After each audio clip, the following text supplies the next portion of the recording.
चतुर्वेदी जी। हमारे आप आशुतोष जी के से तो वैसे आप लोग हमारे योगाहारी सदस्य परिचित हैं, परंतु फिर भी जो नए लोग जुड़े होंगे, क्योंकि पूर्व में 2 बार हमारे योगाहार परिवार में आप आमंत्रित हो चुके हैं और बहुत ज्ञानवान उन्होंने रामायण के ऊपर और हनुमान जी के ऊपर सारी बातें, बहुत गूढ़ बातें बताई थी। तो आप आशुतोष जी रोजगार के क्षेत्र में तो चार्टर्ड अकाउंटेंट हैं, दिल्ली में निवासरत हैं और उनकी अपनी रुचि के अनुसार पिछले 25 वर्षों से, किसी भी अधिक समय से, वो रामचरितमानस के पाठ में अनुसंधात्मक रूप से अध्ययनरत हैं और इन्हीं विषयों पर आपके अनेक वीडियो को 200-250 से ज्यादा वीडियो बन चुके हैं और आप सतत इसमें प्रयास में रहते हैं और बहुत अच्छा प्रवचन के रूप में सारी बातें बताते हैं।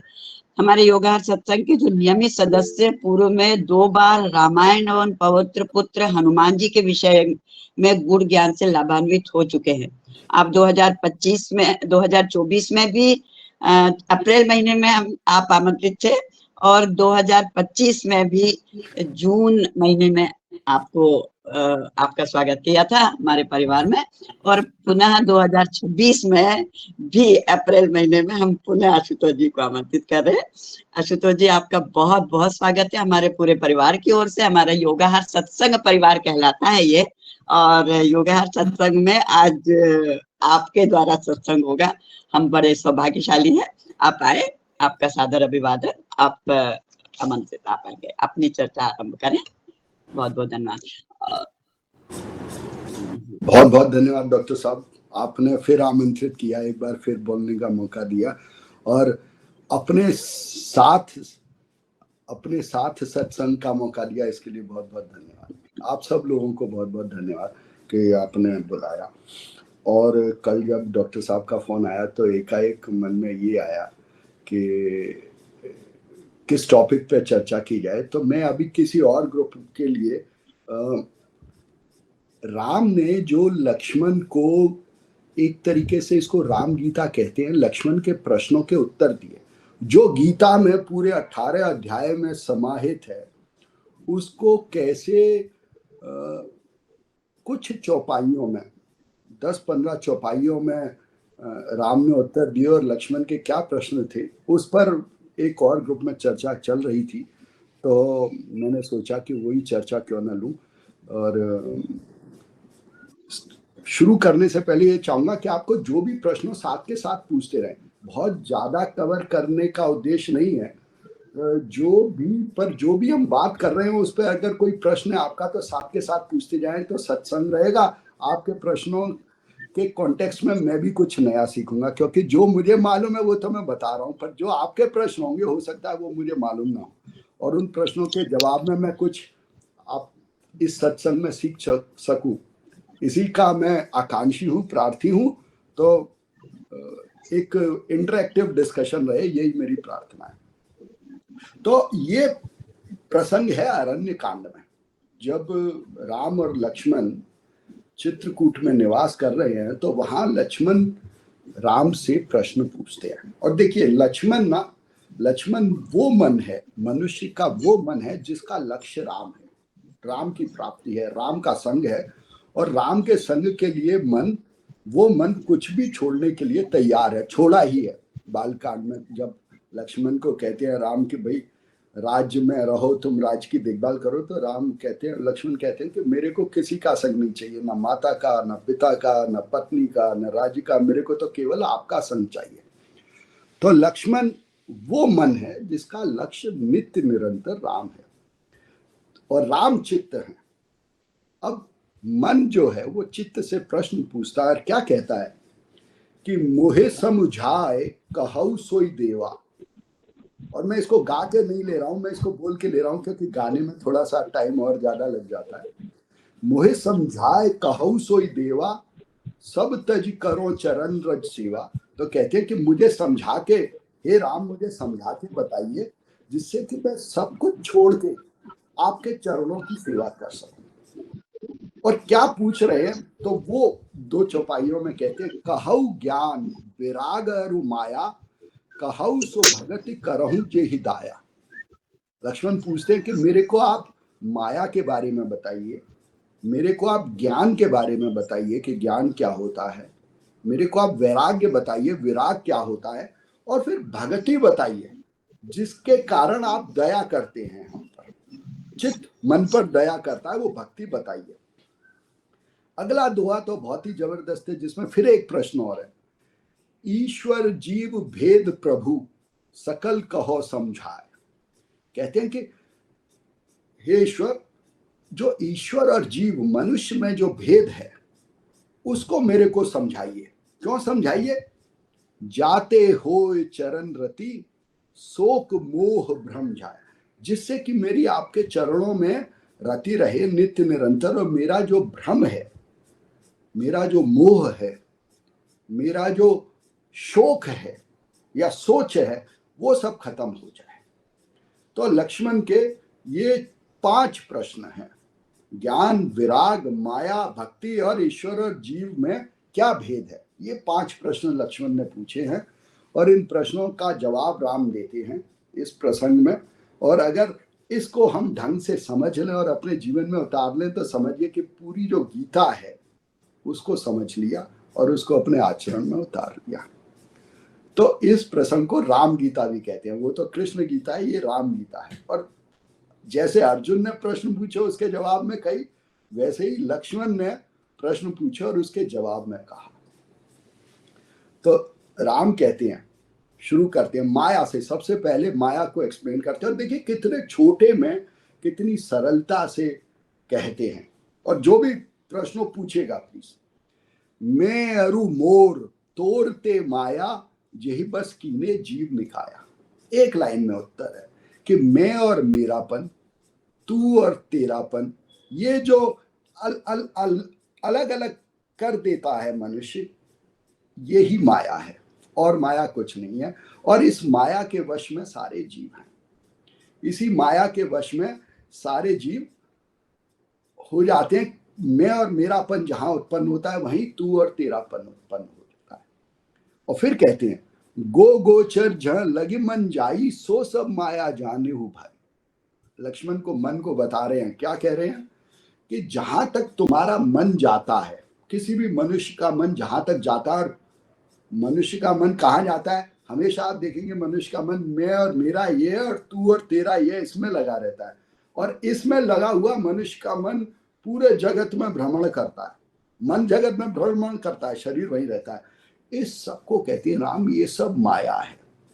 और इसी माया के वश हम सब आचरण करते हैं, क्योंकि ये जो मोह का बंधन है कि ये मैं और मेरा है, इसी के वश हम बोलते हैं और उस वाणी के अनुरूप ही हम आचरण करते हैं। इसके बाद राम कहते हैं माया पर 2 लाइन और कहते हैं। फिर कहते हैं कि तेहि कर भेद सुनहु तुम सोऊ विद्या अपर अविद्या दो। कहते हैं कि इस माया के 2 भेद है, एक विद्या और एक अविद्या। अविद्या तो अज्ञान है, आगे बताएंगे। और विद्या क्या है? कि जिसको हम ज्ञान मान लेते हैं पर वो है सूचना, इंफॉर्मेशन। क्या कहते हैं इन दोनों के बारे में? एक दुष्ट अतिशय दुख रूपा जाबस जीव परा भव कूपा। कहते हैं कि एक तो माया जो अविद्या है वो दुष्ट है, अत्यंत दुख देने वाली है, और उसके बस में हम सारे मनुष्य इस जग में उसके वश में होके ही सारे कर्म करते हैं। तो क्या कहा? अविद्या को, अज्ञान को कहा कि ये जो अज्ञान है ये दुष्ट है और ये दुख देने वाला है। तो दुष्ट क्यों कहा? कि हम अज्ञान के वश जिस मनुष्य को दुष्ट समझ लेते हैं उसी से हमारे दुखों की उत्पत्ति शुरू होती है। और मनुष्यों को ही नहीं, कई बार अपने आप को भी दुष्ट समझते हैं और उसी से हमारे दुखों की उत्पत्ति शुरू होती है। और इसी के वश हम आचरण करते हैं। दूसरी लाइन में विद्या का वर्णन करते हैं। कहते हैं एक रचय जग गुण बस जाके प्रभु प्रेरित नहीं निज बल ताके। क्या कहते हैं? कि जो विद्या है उसमें हमें सारे गुण दिखाई देते हैं उस विद्या के वश, और उसी के वश इस जगत की उत्पत्ति होती है। पर ये जो विद्या है जिसमें हमें गुण दिखाई देते हैं, ये हमारा अपना बल नहीं है, ये प्रभु प्रेरित है। तो जो भी विचार हमारे में प्रभु प्रेरित आते हैं, ईश्वर से प्रेरित आते हैं, असीम से आते हैं, उससे इस जग की रचना होती है। वो ही हमें इस जग में, जो जगत में, लोगों में जो गुण है उसका दर्शन कराती है। अविद्या दोषों का दर्शन कराती है, अविद्या दुष्टता का दर्शन कराती है और उसी के कारण दुख है। पर विद्या गुणों का दर्शन कराती है। और विद्या, ये जो गुण तभी दिखाई देते हैं जब प्रभु की प्रेरणा से हम देखते हैं, जब अपने विचारों से देखते हैं। जब मैं देखता है तो ज्यादातर दोष ही देखता है, ये प्रभु कह रहे हैं। तो ये 4 लाइनों में ये माया का वर्णन कर दिया। इस पे अगर कोई प्रश्न हो तो बताएं, फिर आगे बढ़ते हैं, क्योंकि उसके बाद ज्ञान का वर्णन करते हैं एक एक लाइन में। माया का वर्णन 4 लाइन में कर दिया। कोई प्रश्न हो तो बताएं। तो ये जो मैं और मेरापन, और इस मैं के कारण हमें दूसरे में दोष दिखाई देते हैं, इसी को माया कहा और इस माया को अविद्या कहा। और जब दूसरे में गुण दिखाई देते हैं उसको विद्या कहा। पर है दोनों माया। क्यों माया है दोनों? क्योंकि दोनों व्यूज हैं, दोनों हमारे मत हैं कि ये अच्छा है, ये बुरा है, ये दोनों मत हैं। तो ये जो भी मत है वो माया है। हाँ जी जी ओम। सर, ये बात जो आपने विद्या माया में विद्या और अविद्या के संबंध में कहे, और जो मन में हमारे उत्पन्न होती है, हम इसे कैसे समझेंगे कि ये प्रभु प्रेरित जो है विचार हैं? जी ओम। देखिए, पहली बात तो है कि दोनों माया हैं, दोनों ही मत हैं, और इसमें डिफरेंस करना चाहिए या नहीं करना चाहिए, ये आप में प्रश्न है। पर आपके प्रश्न का सीधा सीधा उत्तर दूं तो जब जब मैं प्रबल होता है, जब जब हम अपने अहम से उत्तर देते हैं, तब तब अविद्या के कारण हम उत्तर देते हैं। और आप ये भी पाएंगे कि उस अविद्या के कारण हमें दोष ही दिखाई देते हैं। तो आप ये मान लें कि जब आप दोष दर्शन कर रहे हैं तो वो अविद्या के कारण है, और जब आप लोगों में अच्छाइयां और गुण देख रहे हैं वो विद्या के कारण है। और लोगों में गुण और अच्छाइयां देखने के लिए प्रभु की प्रेरणा से ही देख पाते हैं, क्योंकि अहंकार तो अपने को हमेशा अच्छा बताता है, तो सामने वाला हमेशा उस मेरे से एक डिग्री, एक लेवल नीचे है, दोष दिखाई देता है। इसे ऐसे भी देख सकते हैं कि दोष दर्शन सारा विद्या के वश है, और गुण और अच्छाइयों का दर्शन सारा विद्या के कारण है।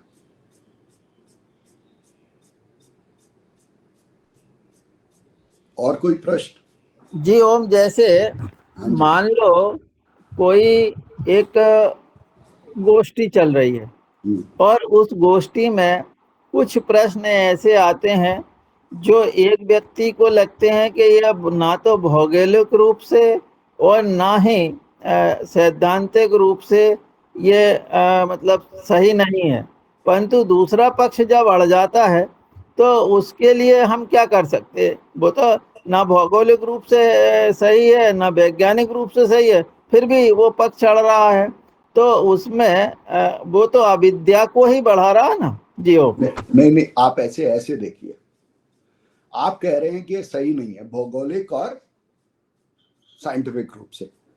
अब ये बताइए कि आपका मत है या ये अकाट्य सत्य है?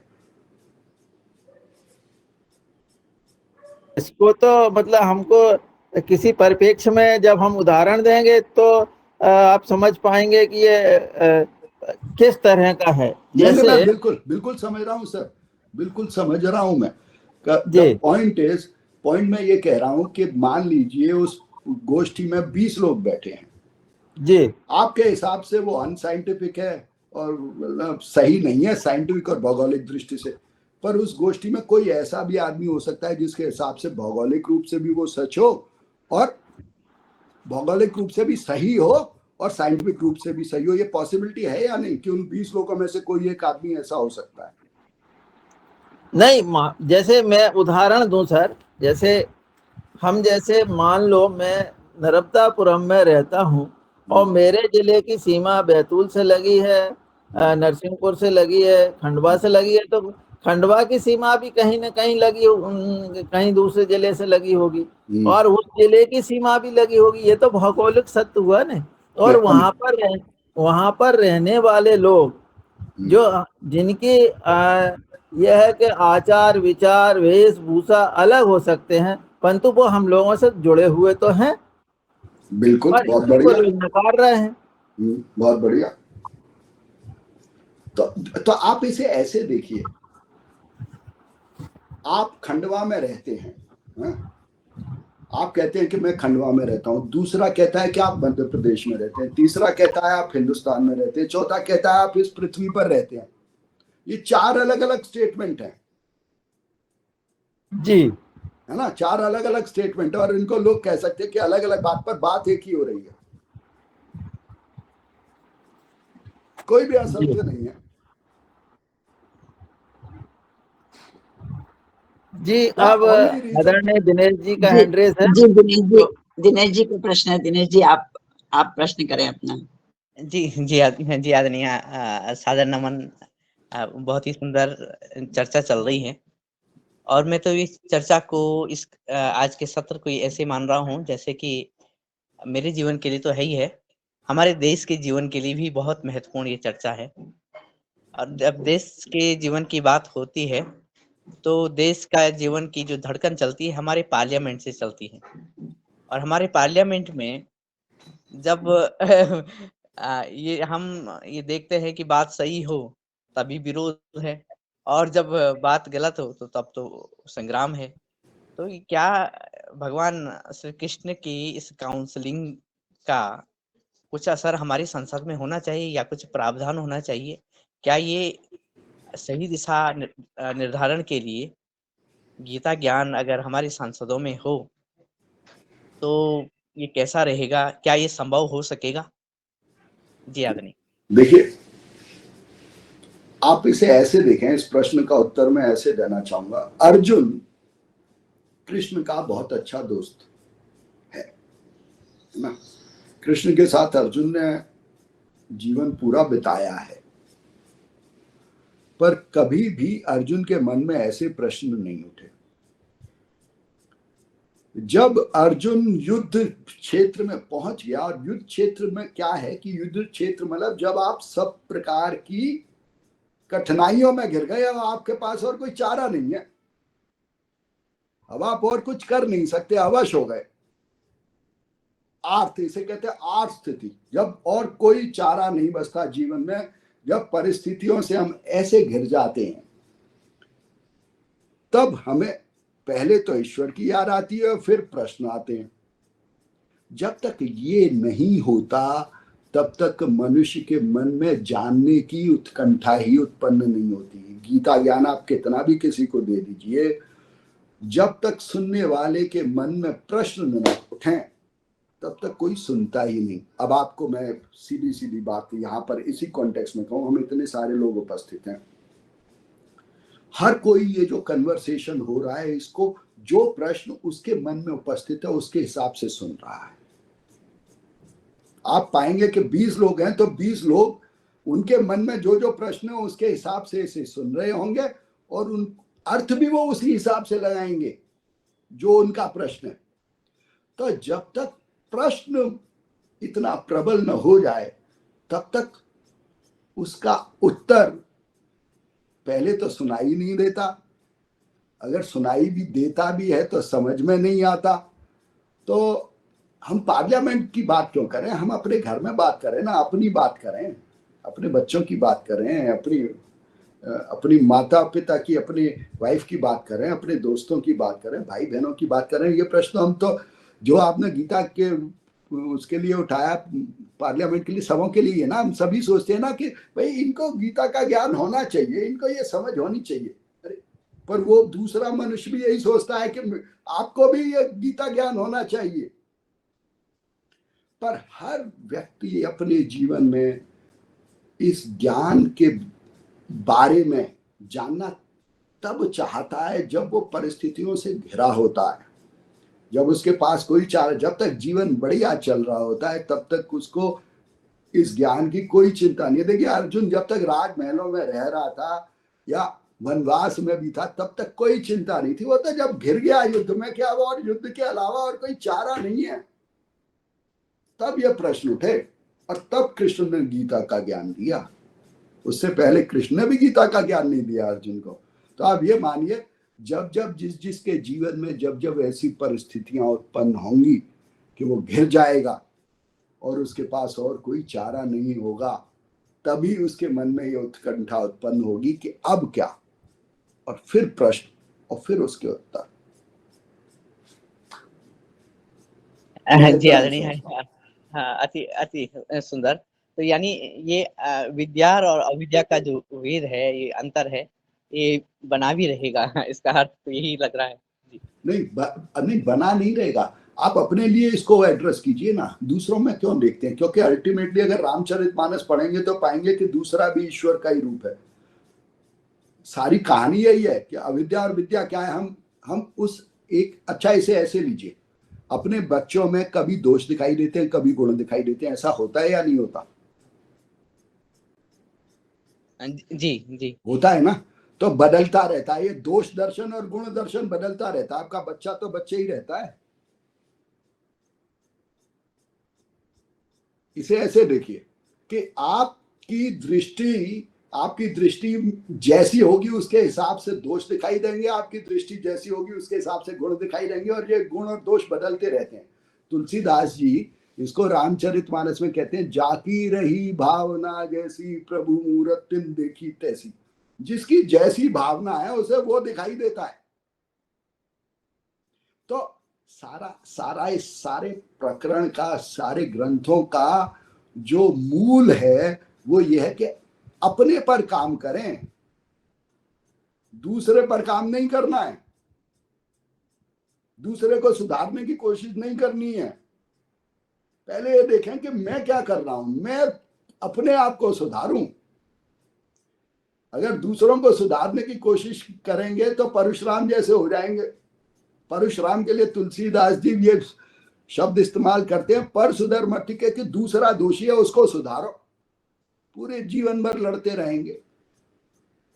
अपने आप को सुधारिए, आसपास सब सुधर जाएगा। अल्टीमेटली पूरी गीता और पूरी रामचरितमानस का ये सार है कि अपने पर काम कीजिए, अपनी दृष्टि पर काम कीजिए। जी जी अति जी आदरणीय जी, धन्यवाद। और कोई प्रश्न? आदरणीय योगानंद से आदरणीय मुन्नीलाल जी का प्रश्न है, या रंजना जी हैं, कौन है? आदरणीय आचार्य जी को सादर प्रणाम। दो सवाल हैं। एक तो वाल्मीकि रामायण और तुलसी की रामायण में क्या फर्क है, और दूसरा सिया राम में सब जग जानी करहूं प्रणाम जोर जुग पानी। बाबा ने लिखा है तो जो दुष्ट हैं, जो दुष्कर्म कर रहे हैं, अत्याचार कर रहे हैं, उनमें हम क्या देखें? उन्होंने लिख दिया सिया राम में सब जग जानी करहूं प्रणाम जोर जुग पानी। तो हमको तो ऐसे बना दिया है, और वो क्या कर रहे हैं, उनके लिए क्या करना चाहिए? इस पर थोड़ा सा हम लोगों को कभी कभी ऐसा लगता है कि दुष्ट आदमियों को भी हम क्या करें, उनको भी, उनमें भी भगवान देखे क्या? जी गुरु।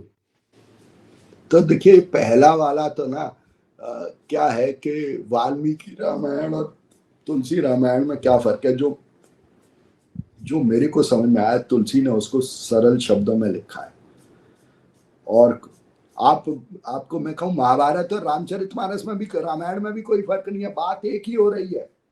हम सब, आप इसे ऐसे देखिए, हम सब मनुष्य हैं, सबके जीवन अलग अलग हैं, पर हैं तो मनुष्य ही। एक मनुष्य ही अलग अलग अवतारों में जी रहा है।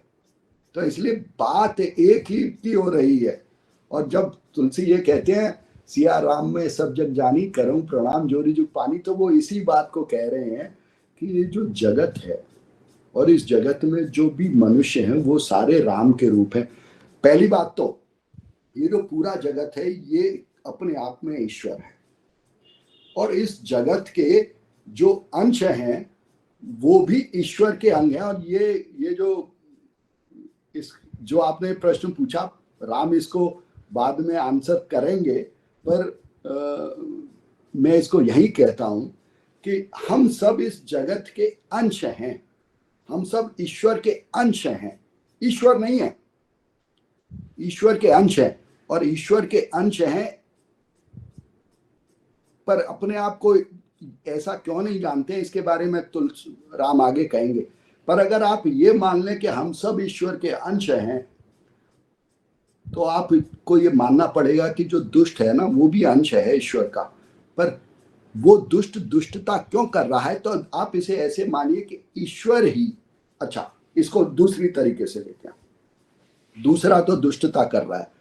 कोई भी मनुष्य ये बताए कि उसने अपने जीवन में कोई दुष्टता का काम किया या नहीं किया। हम सबों में से अगर कोई भी ये कहे कि आज तक मैंने कभी किसी दुष्टता का काम नहीं किया, कोई हो ऐसा जो बताए। आपको मैं आज रामचरितमानस पे बोल रहा हूं और मैं कहूं कि मैंने कोई दुष्टता का काम नहीं किया, तो इससे बड़ा झूठ कोई नहीं होगा। अपने जीवन में मैंने भी दुष्टता के काम किए, पर अपनी दुष्टता दिखाई नहीं देती,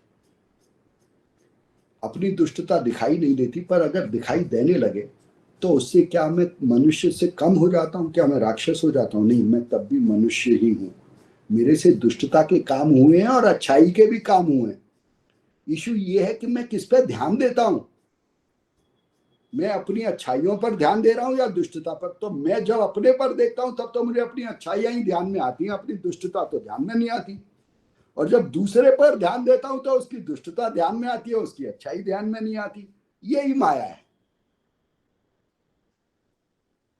मेरा सवाल इसमें मैं और जोड़ना चाहता हूं कि दुष्टता सबने की है, सब कोई गलतियां करता है, परंतु एक वो होता है जो दो लोगों के बीच में विवाद होता है, विवाद में कोई भी घटना हो सकती है, वो कहीं तक पहुंच सकती है। और एक वो होती है कि जो निहत्ते जा रहे हैं, आम आदमियों पर बम फेंक दिए जाए, उनका मार कर दिया जाए, या किसी मासूम बेटियों के साथ दुष्कर्म किया जाए। जो ऐसे पाप जो है, ऐसे पाप शायद हम लोगों ने नहीं किए हैं, लेकिन वो ऐसे पाप कर रहे हैं जो अक्षम्य है, जो हृदय विदारक है। इनको क्या किया जाए? नहीं, क्या देखिए, आप सोचते हैं कि आप क्या किए रहे जो, और इसको ना तुलसी और ज्यादातर धर्म के ज्ञाताओं ने बड़ा इंटरेस्टिंग वे में इसका आंसर किया है कि मनुष्य जो पाप करता है ना, अपने पुराने पाप कर्मों के फल में पाप करता है। शंकराचार्य से ऐसे लगते हैं कि अगर आज मेरे से कोई पाप कर्म हो रहा है, वो क्या कारण है? वो इससे पहले जो मैंने कर्म किए ना उसका फल है, जिसकी वजह से मैं पाप कर रहा हूं। तो अगर आप ये समझें कि कोई मनुष्य घिनौना से घिनौना भी पाप कर रहा है, तो अपने पापों के जो पूर्व पाप हैं उसके फल के रूप में वो पाप कर रहा है। तो प्रश्न उठता है कि मुक्ति कैसे हो? क्योंकि ये तो फिर चक्र में फंस गए कि एक कर्म मैंने पाप कर्म किया तो उसका फल क्या है, दूसरा मैं पाप कर्म करूंगा। तो हर मनुष्य जो पाप कर्म करता है वो अपने पहले के पाप कर्मों के फल के रूप में करता है। इससे मुक्ति कैसे हो, इसी के लिए ये धर्मशास्त्र हैं। अदरवाइज तो हम इस कर्म चक्र में फंसे हुए हैं कि जो पाप कर्म किया उसका फल क्योंकि आप इसे ऐसे देखिए, आपने प्रश्न पूछा, मैं उत्तर दे रहा हूं, तो मेरा उत्तर देना आपके प्रश्न पूछने के बाद आया, ये फल है। मैंने आपका प्रश्न सुना, उत्तर दिया, तो जो मैंने सुनने का काम किया उसके बाद में उत्तर दे रहा हूं। तो हर कर्म जो हम करते हैं वो उससे पहले के कर्म का फल है। ये क्रमानुसार है, कर्म सारे क्रमानुसार हैं। तो अगर हम ये समझ लेंगे तो हम ये पाएंगे कि हम मनुष्य कर्मों के इस चक्र में फंसे हुए हैं। इस चक्र से कैसे बाहर निकलें, इसी को मुक्ति कहते हैं। और ये सबों के लिए रेलेवेंट है, बड़ा से बड़ा पापी या छोटा से छोटा पापी। और जब मनुष्य को अपने पापों से ग्लानि होती है तब वो उससे बाहर निकलने की कोशिश करता है, उसी को आर्तता कहते हैं। आप किसी को, आप कोई पाप कर्म कर रहा है, आप उसे सजा दे दीजिए, आप मार दीजिए, वो दोबारा उत्पन्न होगा, क्योंकि उसे अपने पाप कर्मों के फल उनको तो भोगना ही है। और पाप कर्म के फल क्या है? और आगे दूसरा पाप कर्म। तो ये इसे आप जब ये कहते हैं कि दूसरा पाप करना और मुझे कुछ करना है, उसको आप उसे फॉर मोमेंट उसे मिटा देंगे, बट पाप कर्म से और पाप कर्मों की उत्पत्ति होगी। सारे विचारकों का ये, शंकराचार्य से का अगर उनकी गीता में उनकी टिप्पणी देखें तो वो यही कहते हैं कि मनुष्य पाप कर्म फल के रूप में करता है। अपने पुराने कर्मों का जो फल है वो उसका पाप कर्म है, और जब तक ये पाप कर्म शांत नहीं कर पाएगा तब तक वो वासनाओं के रूप में मन में घुमड़ता रहता है। तो बड़ा इंटरेस्टिंग पर बड़ा गूढ़ सवाल है, और इसका उत्तर भी उतना ही गूढ़ है और लंबा विषय हो सकता है ये। पर आप ये मान लीजिए कि हर मनुष्य अपने पूर्व कर्मों के फल के अनुरूप जी रहा है, कर्म कर रहा है। इससे अलग कुछ हो नहीं सकता साइंटिफिकली भी, कि every action has an equal and opposite reaction. Science का ये लॉ है, और हम हर कोई उस लॉ के अनुसार चल रहे हैं कि जो भी हमने किया, जैसा हमने किया, उसकी वैसी फसल हम काटेंगे, तो वो हमें फसल काटनी पड़ेगी। अब उससे बाहर कैसे निकले? हमें लगता है कि हम किसी दूसरे को मार के उसकी फसल काट देंगे ना, वो फिर पैदा होगा। आदरणीय पवन कुमार जी का हैंड रेज है, और भी हमारे सदस्यों का हैंड रेज है। जी पवन कुमार जी, आप अपना प्रश्न करें। जी जी, धन्यवाद कुसुम जी, और आशुतोष जी का स्वागत है। बहुत ही सुंदर चर्चा हो रही है। मेरा प्रश्न जो अभी आ रहा है, जो अभी बातचीत हो रही है, उसके संदर्भ में ये है कि हम समय को कैसे देखें। हम कहते हैं कि 84 करोड़ योनियां और कई सारी चीजें कहते हैं कि समय को कैसे देखें। क्या इतने समय के बाद स्थिति में पहुंचेंगे, या ये एंडलेस है? क्या ये निरंतर चलने वाला है? इतने समय की कोई बाध्यता नहीं है। तो किसी एक योनि को, किसी एक व्यक्ति को समय के दृष्टिकोण से कैसे देखें, कितने साल तक उसको हम मान सकते हैं? वैसे तो कोई सीमा नहीं होगी मुझे मालूम है, लेकिन फिर भी हम औसत रूप में माने कि हमारा औसत एक व्यक्ति को इतना समय तो अनुभव लेने ही पड़ेंगे, चाहे वो अच्छे अनुभव, चाहे बुरे कर्म, चाहे उन सब का वो भी साइकिल निकलेगी उसकी, जो हम बातचीत कर रहे हैं। तो समय को, अच्छा, आपके प्रश्न के जवाब में मेरा एक प्रश्न है, उसको आप एज्यूम एक दिन का समय लें। एक दिन है, आप बिता रहे हैं, अब आप बताएं उस दिन में आपका समय कैसे बीतता है? जी, 8 घंटे सोना, 8 घंटे काम करना, 8 घंटे लगभग एवरेज, 24 घंटे ऐसे बीतेंगे। अब ये फिजिकल डायमेंशन हो गई समय की। अब आप अपने विचारों के लेवल पे बताएं समय कैसे बीतता है। जी, समय फिर दूसरा डायमेंशन होगा। हमारे मन में जो विचार आ रहे हैं वो कितने समय तक विचार आएंगे और कब विचार नहीं आएंगे, वो भी हमारी साइकिल के साथ ही होगा, जीने की साइकिल के साथ ही होगा। विचारों का एक समय होगा, जीने का एक समय होगा। कभी कभी दिन में अच्छे विचार आते हैं, कभी बुरे विचार आते हैं, आएंगे, बिल्कुल। कभी कभी ऐसा लगता है कि समय बहुत तेजी से गुजर रहा है, कभी ऐसा लगता है समय स्लो गुजर रहा है। बिल्कुल। तो ये बताइए कि ये समय के एट्रीब्यूट्स हैं, ये हमारे एट्रीब्यूट्स हैं, मैं के एट्रीब्यूट्स हैं? हाँ, ये प्रतिदिन आप उसमें देखेंगे तो ये तो मेरे ही एट्रीब्यूट हैं कि मेरे मन में विचार आ रहे हैं, तो ये मेरे उसमें। हाँ, पर हम इसे प्रक्षेपित समय पर कर देते हैं कि ये समय के एट्रीब्यूट्स हैं, पर हैं मेरे, मैं के। आप ये देखिए, समय का नाम जिसने भी समय रखा ना, उसने ये बड़ी क्लियरली कन्वे किया कि ये सम है, समय सम है। उसको हम कैसे देखते हैं वो मैं पर निर्भर है। जी जी, वो तो बिल्कुल स्पष्ट है कि हम किसको इस तरह से देख रहे हैं। लेकिन मैं इस जीवन के अलावा भी जो समय हमारा हुआ, जैसा आपने कहा पुराने जन्म के हमारे जो है या अगले जन्म में कुछ ट्रांसलेट होंगे, तो मैं उस समय की बातचीत कर रहा हूँ।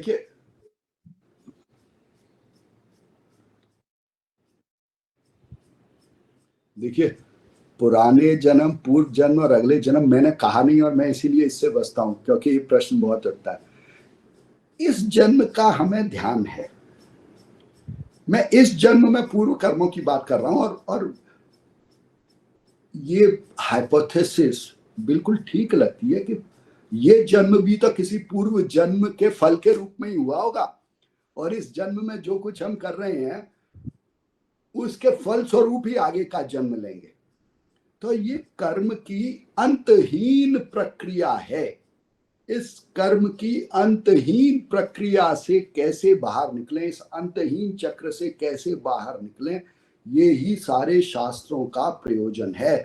और आप ये भी जान लें कि इस कर्म की अंतहीन चक्र में कौन फंसा हुआ है? मैं फंसा हुआ है, मैं रूपी मनुष्य फंसा हुआ है।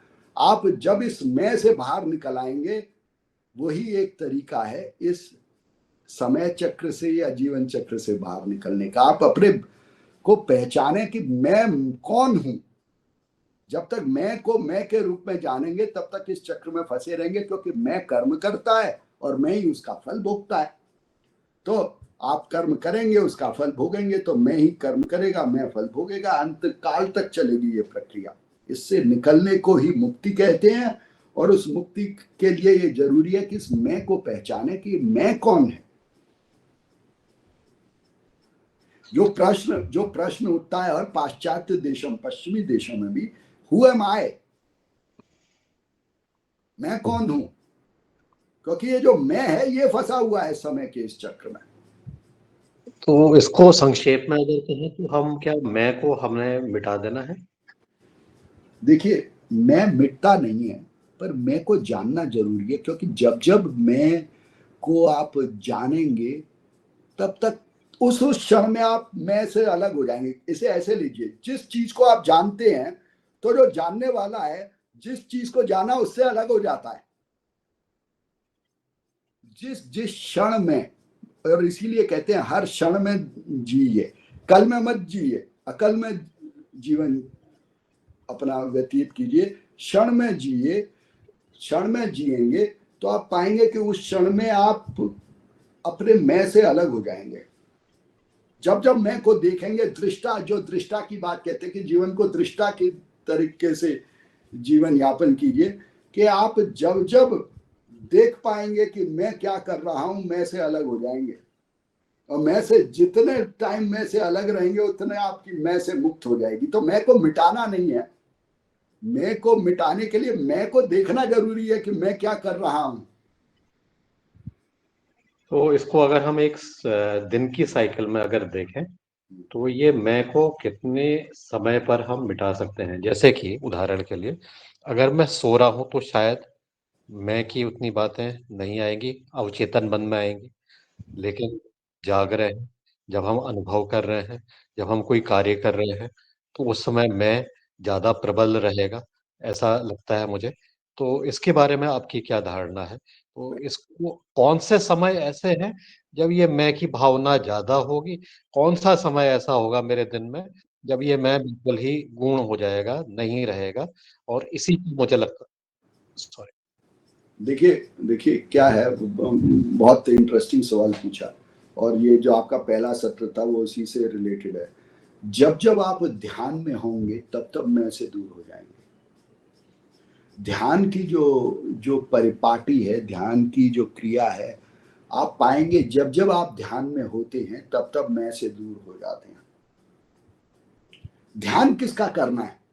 फिर आप पूछेंगे ध्यान कोई करने की चीज है या ध्यान होना चाहिए हर समय? इसीलिए कहते हैं कि नित्य निरंतर ध्यान में रहिए। ध्यान करने की चीज नहीं है, ध्यान में रहिए कि क्या हो रहा है, आपके मन में क्या हो रहा है। फिजिकल वर्ल्ड में तो हम ध्यान में रहते हैं कि बाहर की दुनिया में फिजिकल वर्ल्ड में क्या हो रहा है, बट जो कुछ फिजिकल वर्ल्ड में हो रहा है, जो कि इस बाहरी दुनिया में हो रहा है, वो फल है जो कुछ अंदर हो रहा है उसका। तो आप के अंदर क्या विचार चल रहे हैं, वहां क्या हो रहा है, उसके ध्यान में रहिए। जितना उसके ध्यान में रहेंगे उतना मैं से दूर हो पाएंगे और उतना आपके कर्म परिष्कृत होते जाएंगे। हमारे कर्म उतने परिष्कृत होते जाएंगे क्योंकि हम देखते जाएंगे कि क्या क्या विचार मैं की वजह से आ रहे हैं और क्या विचार सार्वभौम है। और तो सार्वभौम विचारों को पकड़ेंगे, ना कि उन विचारों को जो कि मैं के कारण उत्पत्ति होती है। आप इसे ऐसे देखिए कि विचारों से वर्णन होता है, वाणी बनती है, और वाणी से कर्म होते हैं, और कर्म से रूप बनता है। तो जो मूल है वहां पर पकड़िए, अपने विचारों पे पकड़िए। मेरे विचार, जो अंदर विचार उठ रहे हैं, वो कैसे उठ रहे हैं, क्यों उठ रहे हैं, उन पर ध्यान दीजिए। जितना उन पर ध्यान देंगे उतना आप मैं से दूर हो जाएंगे। ध्यान में रहिए, इन शॉर्ट ध्यान में रहिए। ध्यान करिए नहीं, ध्यान 10 मिनट करने की चीज नहीं है, पूरा जीवन ध्यान में गुजारिए, ध्यान से गुजारिए। जब हम कहते हैं ध्यान से देखो भाई, उसका मतलब ये है कि ध्यान दीजिए कि क्या हो रहा है, और ध्यान दीजिए अपने मन में क्या हो रहा है, विचारों के लेवल पर। जी बहुत सुंदर, बहुत जी सुंदर धन्यवाद। आपके प्रश्नों के जवाब है। अब अपने जो विषय चल रहा था उसकी निरंतरता तो प्रश्नों में ही समाप्त होती जा रही है। चलिए बहुत अच्छे। एक बहुत और मैं बढ़िया, पर ये बहुत बढ़िया। प्रदीप अगर राज और जी कोई का, प्रश्न, प्रदीप राज जी को भी मैं हाँ, पर वो दे देती हूँ। आइए प्रदीप राज जी, आप अपना प्रश्न कर लिए, फिर आगे आशुतोष जी आगे अपना चर्चा आगे आरंभ करेंगे।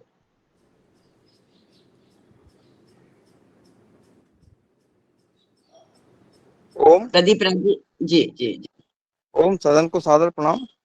मैं आज के विषय के बारे में थोड़ी सी बात करना चाह रहा था, क्योंकि आज का विषय था कि भगवान राम ने लक्ष्मण जी को गीता के संबंध में क्या बात थी, इस तरह का कोई विषय है। मगर ऐसा देखा माना जा रहा है, मतलब मुझे जो पता है कि अपने यहाँ पहले सतयुग हुआ, फिर त्रेता, फिर द्वापर, फिर कलयुग। तो गीता हुई है द्वापर में और रामचंद्र भगवान हुए हैं त्रेता युग में। तो ऐसे कैसे संभव हो सकता है कि गीता के ऊपर वो बात करेंगे? ये हो सकता है क्या? देखिए क्या है, आप गीता की बात इस कॉन्टेक्स्ट में हुई कि जो कृष्ण ने उपदेश अर्जुन को दिया और जिसको गीता कहा गया, वही उपदेश राम ने लक्ष्मण को दिया है। तो इसलिए हम उसको भी गीता ही कहते हैं। ये जो बहुत छोटा सा है, इसको गीता का ही दर्जा दिया जाता है, बस ये बात है। ये नहीं कि जो कृष्ण ने उपदेश दिया वो गीता यहाँ कही जा रही है। जो उपदेश, जो मसले उठ रहे हैं, जो कृष्ण ने के सामने अर्जुन ने मसले उठाए, वही मसले लक्ष्मण ने राम के सामने उठाए हैं। राम ने उसके उत्तर दिए हैं, ये सरल हिंदी में। इसलिए इसको गीता का जैसा कहते हैं। ये है आपके प्रश्न का उत्तर। बहुत धन्यवाद। बहुत मतलब एक संशय था वो आपने दूर किया, धन्यवाद। हाँ जी। और कोई प्रश्न? जी अब तो लक्ष्मण जी के ही प्रश्न होंगे, तो आप नहीं, और आप ये देखिए, सारे मनों के प्रश्न हैं। ये प्रश्न मन में उठते हैं, ऐसे ही लक्ष्मण जी के मन में उठे हैं। अब उसके बाद माया के बाद तो दूसरा प्रश्न उनका था कि ज्ञान क्या है, ज्ञान किसको कहते हैं। तो देखिए एक लाइन में उत्तर देते हैं, और देखिए क्या क्या उत्तर है राम का। कहते हैं, ज्ञान मान जह एकऊ नाही, देख ब्रह्म समान सब माही। और इसमें पीछे के प्रश्नों का भी उत्तर हो गया। क्या कहते हैं, ज्ञान क्या है? कि ज्ञान उसको कहते हैं जब किसी भी चीज का अभिमान ना हो। वो व्यक्ति ज्ञानी है जिसको अपने ज्ञान का अभिमान न हो, जिसको अपने धन का अभिमान न हो, जिसको अपनी पोजीशन का अभिमान न हो, जिसको अपने बल का अभिमान न हो। किसी भी तरीके का अभिमान जब किसी मनुष्य को न हो, न देह का अभिमान हो कि मैं ये शरीर हूं, उसको ज्ञान कहते हैं। और उसी को फिर दूसरी लाइन में कंप्लीट करते हैं कि देख ब्रह्म समान सब माही, वो सबों को ब्रह्म के समान देखता है, सबों को समान देखता है, सबों को ईश्वर के अंग के रूप में ही देखता है, वो ही ज्ञानी है। ये कहते हैं राम लक्ष्मण को ज्ञान के बारे में। इससे कुछ भी जो कम है, जो किसी मनुष्य को दुष्ट, किसी मनुष्य को ये बहुत अच्छा है, ये बहुत बुरा है, ये देखता है, वो ज्ञानी नहीं है, उसको ज्ञान नहीं कहते। जब आप वर्ण भेद कर देते हो, अलग अलग करते हो, तो आप ज्ञान में नहीं हो। ज्ञान का मतलब इस पूरे ब्रह्मांड को एक ईश्वर के रूप में देखना। और जैसे कि एक पेड़ है, उसकी हर पत्ती अलग होती है, पर है तो पत्ती उस पेड़ की। अगर आप पत्ती पर फोकस करोगे तो आप पाओगे कि हर पत्ती अलग है और आप कहोगे ये पत्ती अच्छी है, ये बुरी है। पर अगर आप पेड़ देखोगे तो आप पाओगे कि सारी पत्तियां उस एक पेड़ की हैं। बिल्कुल ऐसा ही है ज्ञान का दर्शन, कि आप अलग अलग करके देखते हो या एक अखंड रूप में देखते हो इस पूरे ब्रह्मांड को। और जब एक अखंड रूप में देखोगे तो आपका ध्यान कौन सी पत्ती बुरी है, कौन सी अच्छी है, इस पर नहीं रहेगा। वो पत्ती बुरी है या अच्छी है, वो तो अपने कर्म के फलस्वरूप है, पर पूरा एक पेड़ है। इसको ज्ञान कहा। इस पे कोई प्रश्न? एक ही लाइन में ज्ञान का उत्तर दिया उन्होंने। सारा दर्शन इसी में है जी ओम। तो जो भी घटना इस समय हो रही है, वो यदि हम उसे ब्रह्मांड के रूप में मान के करें तो जो कुछ हो रहा है वो सब ठीक ही हो रहा है। देखिए, इसे ऐसे लीजिए, जो भी हो रहा है, आप बताइए, आप जो कुछ भी करते हैं उसका फल आपको मिलता है या नहीं मिलता? मिलता है। मिलता है ना। तो हर मनुष्य ने जो जो कर्म किए उसका फल उसे मिलेगा, मिल रहा है।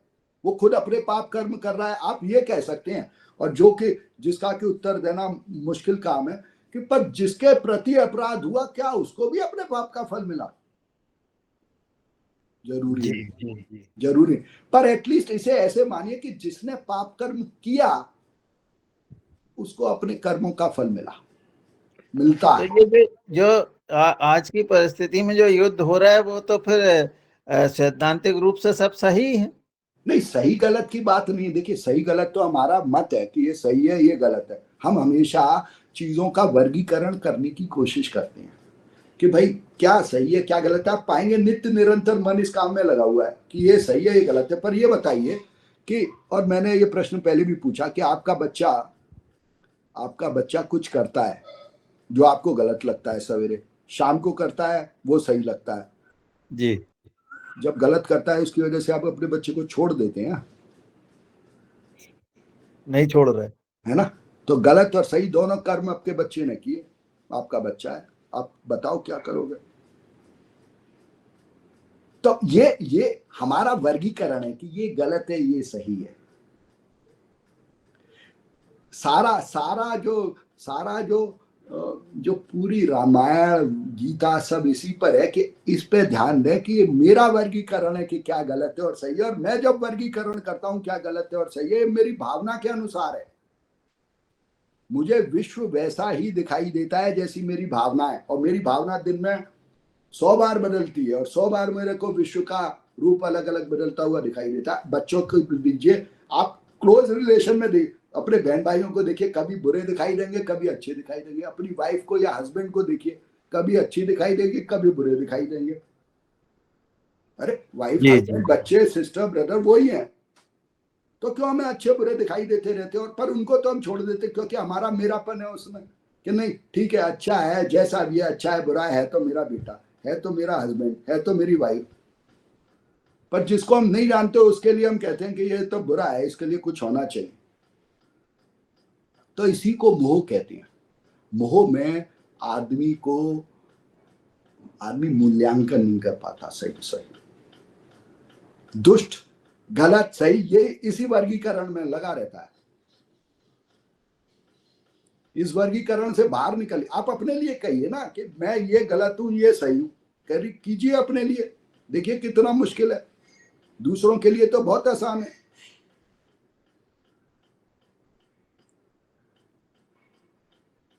जो काम आप दूसरों के लिए करना चाहते हैं वो पहले अपने प्रति कीजिए। जी स्टार्ट अपने घर से कीजिए। पूरी दुनिया को बदलने का ठेका मत लीजिए, पहले अपने को बदलिए, उसके बाद दूसरों को बदल पाएंगे, और उसके बाद ही दूसरों को बदलने का दावा या कोशिश करनी चाहिए। अपने घर पे काम किया नहीं, अपने पे काम किया नहीं, हम दूसरों को सुधारने चल रहे हैं। इसी वजह से तो सारे कॉन्फ्लिक्ट, सारे विवाद इसी वजह से हैं। आप पाएंगे कि जीवन में आपने देखा होगा कि लोग बोलते बहुत हैं कि भाई ये अच्छा है, ये बुरा है, और फिर जब हम उनको देखते हैं तो कहते हैं अरे सबों को बताता रहता, अपने पर तो काम नहीं करता, अपनी बुराइयां तो दिखाई नहीं दे। ऐसे लोग मिलते हैं, नहीं मिलते? जरूर जरूर। तो जैसे हमें मिलते हैं ना, वैसे दूसरों को हम भी उसी रूप में मिलते हैं। जी जी जी। इस पर ध्यान दें बस, कि काम जो करना है, जो भी करना है ना, वो अपने पे करना है और किसी पर करना ही नहीं है। जी अपने पे काम करेंगे तो ये विश्व बदल जाएगा।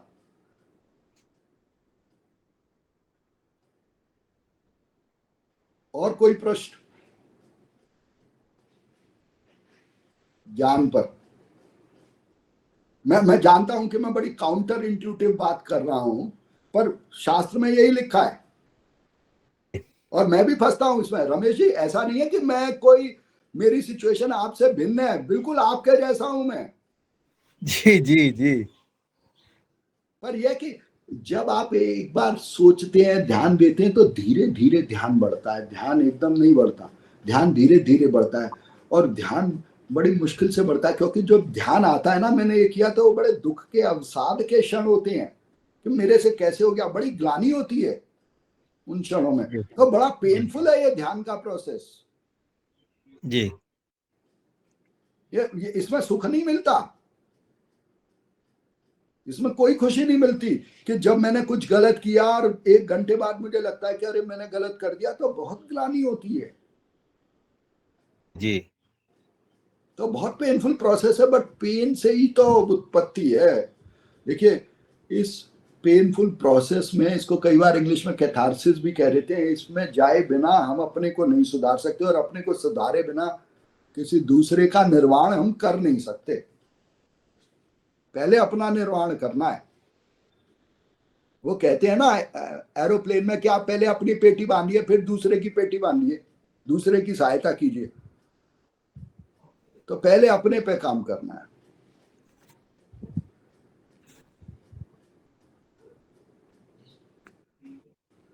हाँ जी, 58 तक पहुंच गए, तो आपका टाइम हो गया। पर बहुत बढ़िया, आप लोगों ने सवाल पूछे, और मैं आपको सच बताऊं कि कुछ प्रश्न जो आपके थे उनके मैंने पहले उत्तर सोचे नहीं थे।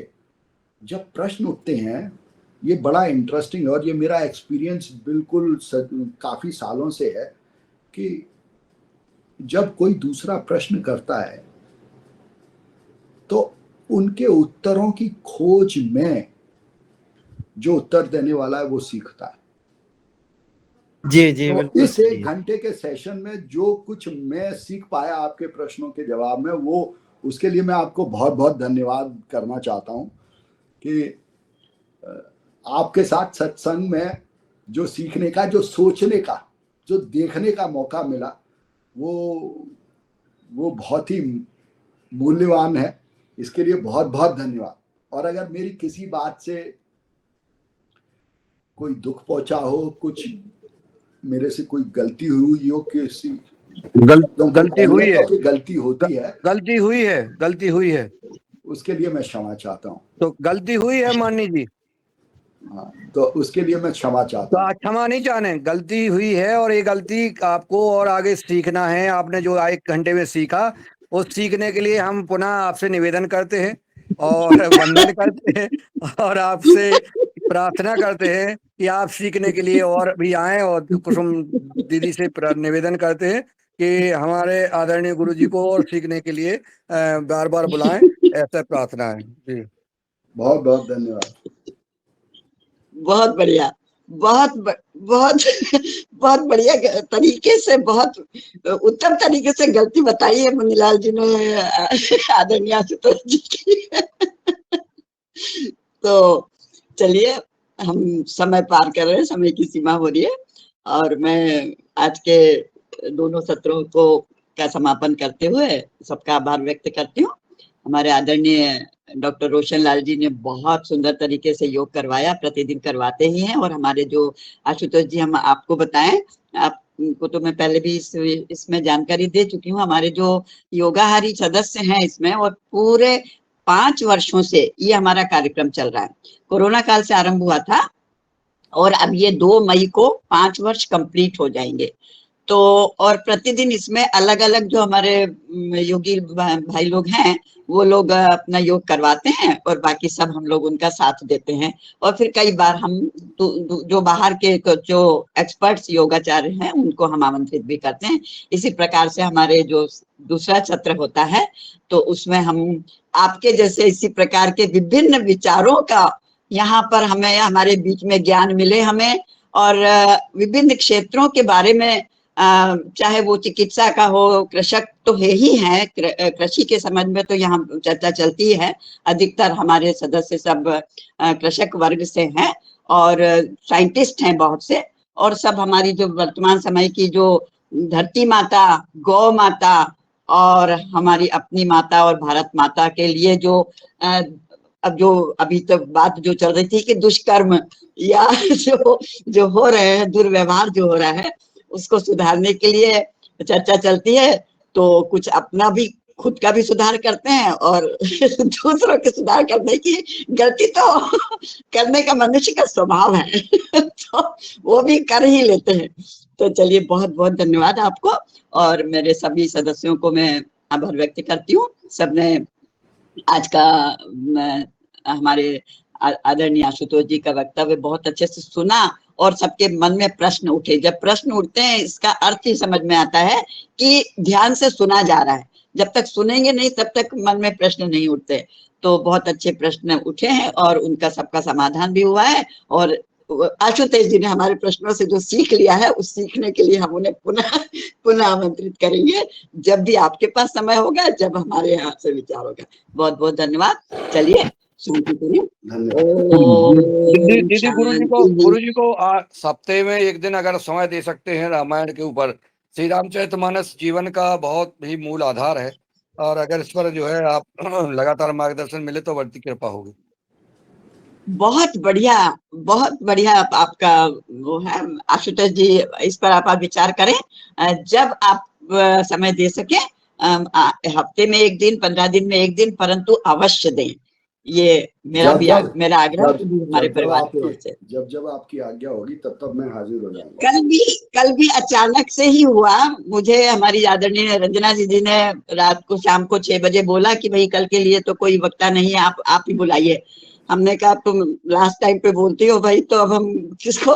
तो 1-2 आहार विशेषज्ञ से भी मैंने बात की, पर उनके पास अभी सुबह आज के लिए समय नहीं था।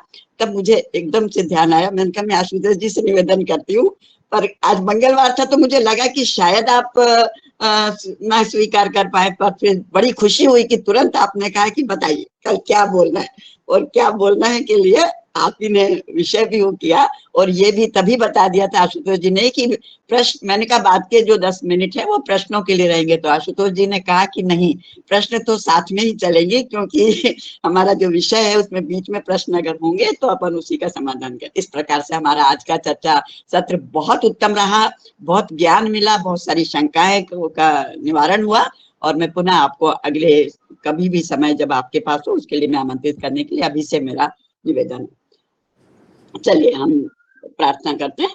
ओम द्यौ शांति अंतरिक्षगम शांति पृथ्वी शांति आपः शांति औषधयः शांति वनस्पतयः शांतिर्विश्वे देवा शांतिर्ब्रह्म शांतिर।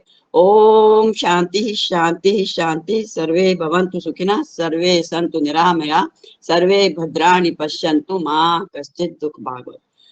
योग करें, निरोग रहें और सब स्वस्थ रहें और पुनः कल 5:30 बजे हम अपने स्वस्थ मन से, स्वस्थ शरीर से, स्वस्थ और ऊर्जा के साथ में कल मिलेंगे सब। जी धन्यवाद, सबको आभार। आपका भी बहुत बहुत धन्यवाद दीदी, बहुत बहुत धन्यवाद। आपके माध्यम से गुरु जी का मार्गदर्शन प्राप्त हुआ, आपका भी बहुत बहुत धन्यवाद प्रणाम। जी कल के लिए एक आहार विशेषज्ञ से मेरी बात हुई है और बहुत महत्वपूर्ण विषय रहेगा उनका भी। अभी इस समय जो चल रही है बीमारियां, और खास करके उसके ऊपर आहार और कैसे वो रहा है, आहार और विहार, ये कल के लिए निश्चित हो गया है। उन्होंने आज के लिए समय वो नहीं दिया था, तो मैंने कहा चलिए कल आप करिए। तो इस प्रकार कल भी सब उपस्थित रहे। जी बहुत धन्यवाद। धन्यवाद।